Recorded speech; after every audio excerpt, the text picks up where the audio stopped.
पहला प्रश्न है, प्लासी की लड़ाई में अंग्रेजी सेना का नेतृत्व किसने किया। दोस्तों प्लासी की लड़ाई में अंग्रेजी सेना का नेतृत्व किया था रॉबर्ट क्लाइव ने। दोस्तों ये लड़ाई लड़ी गई थी 23 जून 1757 को। दोस्तों 23 जून 1757 को ये प्लासी की लड़ाई लड़ी गई थी। इसमें एक तरफ थे बंगाल के नवाब सिराजुद्दौला, दूसरी तरफ ब्रिटिश ईस्ट इंडिया कंपनी की जो सेना थी उसका नेतृत्व कर रहे थे रॉबर्ट क्लाइव। दोस्तों मीर जाफर की गद्दारी की वजह से इस युद्ध में बंगाल के नवाब को हार का मुंह देखना पड़ा और ब्रिटिश ईस्ट इंडिया कंपनी की सेना को इस युद्ध में जीत मिली। अगला प्रश्न है, बक्सर के युद्ध में अंग्रेजी सेना का नेतृत्व किसने किया। सही जवाब है हेक्टर मुनरो ने। दोस्तों अगला प्रश्न आता है, बक्सर का युद्ध कब हुआ। बक्सर का युद्ध हुआ था 1764 ईस्वी में। इस युद्ध में दोस्तों एक तरफ थे बंगाल के नवाब मीर कासिम, अवध के नवाब शुजाउद्दौला और मुगल बादशाह शाह आलम द्वितीय, और दूसरी तरफ दोस्तों ईस्ट इंडिया कंपनी की सेना लड़ रही थी जिसका नेतृत्व कर रहे थे हेक्टर मुनरो। दोस्तों इस युद्ध में अंग्रेजी सेना को जीत मिली थी। अगला प्रश्न है, बंगाल का वैध शासन कब से कब तक चला। इस प्रश्न का सही जवाब है ऑप्शन नंबर सी 1765 से 1772 ईस्वी तक। अगला प्रश्न है, वेलेस्ली द्वारा प्रस्तावित सायक संधि को स्वीकार करने वाला सबसे पहला भारतीय शासक कौन था। सही जवाब है दोस्तों हैदराबाद का निजाम। हैदराबाद का निजाम सायक संधि को स्वीकार करने वाला पहला भारतीय शासक था। अगला प्रश्न है, भारत का प्रथम गवर्नर जनरल व वायसराय कौन था। सही जवाब है लॉर्ड कैनिंग। अगला प्रश्न है दोस्तों, तीसरे आंग्ला मैसूर युद्ध को रोकने के लिए टीपू सुल्तान ने अंग्रेजों के साथ कौन सी संधि की थी। सही जवाब है दोस्तों श्रीरंगपट्टनम की संधि। श्रीरंगपट्टनम की संधि के द्वारा तीसरा आंग्ला मैसूर युद्ध समाप्त हुआ था दोस्तों। और दोस्तों ये संधि हुई थी 18 मार्च 1792 ईस्वी को इस संधि पर हस्ताक्षर किए गए थे। इस संधि पर दोस्तों हस्ताक्षर किए थे एक अंग्रेजों की तरफ से किए थे लॉर्ड कॉर्नवालिस ने, और दोस्तों दूसरी तरफ थे टीपू सुल्तान और हैदराबाद के निजाम। इन्होंने जो है श्रीरंगपट्टनम की संधि पर हस्ताक्षर किए थे जो 18 मार्च 1792 ईस्वी को इस पर हस्ताक्षर किए गए थे। अगला प्रश्न है दोस्तों, हड़प्पी नीति या जब्ती सिद्धांत किसके द्वारा लागू की गई थी। दोस्तों ये लागू की थी डलहौजी ने। अगला प्रश्न है, किस सिख गुरु ने फारसी भाषा में जफरनामा लिखा था। सही जवाब है दोस्तों गुरु गोविंद सिंह जी। अगला प्रश्न है, भारत में डाक व्यवस्था शुरू करने वाला ब्रिटिश गवर्नर जनरल कौन था। सही जवाब है दोस्तों लॉर्ड डलहौजी। लॉर्ड डलहौजी के शासनकाल में भारत में डाक व्यवस्था की शुरुआत हुई थी। अगला प्रश्न है, किस सिख गुरु ने गुरु नानक की जीवनी लिखी थी। सही जवाब है गुरु अर्जुन देव ने। अगला प्रश्न है दोस्तों, सिखों के सैन्य संप्रदाय खालसा पंथ का प्रवर्तन किसने किया।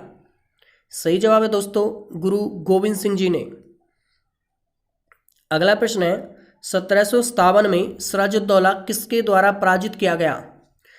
तो दोस्तों जैसा कि आप सभी को पता है 1757 के युद्ध में ब्रिटिश ईस्ट इंडिया कंपनी की जीत हुई थी और ब्रिटिश ईस्ट इंडिया कंपनी की जो सेना थी उसका नेतृत्व कर रहे थे क्लाइव। तो क्लाइव के द्वारा 1757 में सिराजुद्दौला को पराजित किया गया। लेकिन दोस्तों वास्तव में ये युद्ध लड़ा ही नहीं गया था, क्योंकि जो सिराजुद्दौला का सेनापति था मीर जाफर और उस जो अन्य दो सेनापति थे उन्होंने सिराजुद्दौला को धोखा दिया था, उनके साथ गद्दारी की थी। अगला प्रश्न है, निम्नलिखित में से किसने लॉर्ड वेलेस्ली के साथ सायक संधि पर हस्ताक्षर किए। दोस्तों सायक संधि पर हस्ताक्षर करने वाले थे हैदराबाद के निजाम, अवध के नवाब और मैसूर के राजा।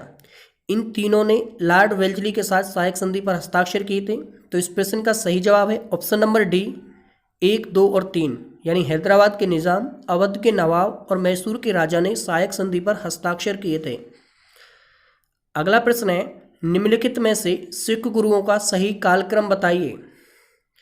ऑप्शन नंबर 1 में है दोस्तों कि पहले नानक देव हुए, उसके बाद रामदास, फिर अमरदास, फिर अंगदेव, या फिर पहले तेग बहादुर जी हुए, उसके बाद रामदास, फिर अर्जुन देव, फिर गोविंद सिंह, या फिर गुरु नानक देव, अंगदेव, अर्जुन देव, अमरदास, या फिर अमरदास, रामदास, अर्जुन देव, तेग बहादुर। तो दोस्तों कालक्रम के हिसाब से जो सही इसमें दे रखा है वो है ऑप्शन नंबर डी, यानी पहले अमरदास हुए, उनके बाद रामदास, फिर अर्जुन देव और फिर तेग बहादुर जी। अगला प्रश्न है दोस्तों, सुगोली की संधि किनके बीच संपन्न हुई? दोस्तों यहाँ पर पहला प्रश्न ये बनता है सुगोली की संधि कब हुई? तो इसका सही आंसर है 1816 ईस्वी में। 1816 ईस्वी में दोस्तों सुगोली की संधि हुई थी। ये किनके बीच हुई? ये हुई थी दोस्तों ईस्ट इंडिया कंपनी और नेपाल के राजा के मध्य सुगोली की संधि हुई थी। अगला प्रश्न है, टीपू सुल्तान की मृत्यु 1799 ईस्वी में कहाँ हुई थी? यहाँ पर भी देखिए दोस्तों दो प्रश्न बनते हैं। पहला प्रश्न बनता है टीपू सुल्तान की मृत्यु कब हुई? तो मृत्यु हुई थी 1799 ईस्वी में। और दोस्तों ये मृत्यु कहाँ पर हुई? तो ये हुई थी श्रीरंगपट्टनम में।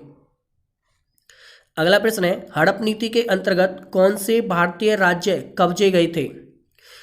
तो दोस्तों हड़प नीति के अंतर्गत झांसी, सतारा व नागपुर, झांसी, नागपुर व सतारा, इन तीनों रियासतों को अंग्रेजों ने अपने साम्राज्य में मिला लिया था।